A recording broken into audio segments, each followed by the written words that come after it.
জানেন, শয়তান আপনাকে কোন মিথ্যাটা সবচেয়ে বেশি বিশ্বাস করাতে চায়?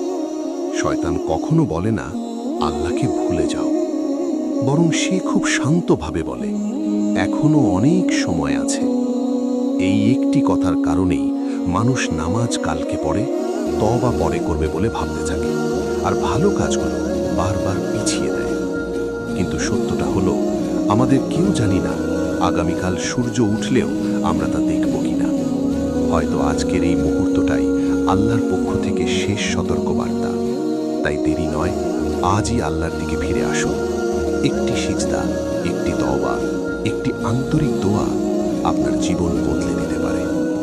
যদি আল্লাহ ও রাসূল সাল্লাল্লাহু আলাইহি ওয়াসাল্লামের স্মরণে হৃদয় নরম হয়ে থাকে, তাহলে এখনই সাবস্ক্রাইব করুন।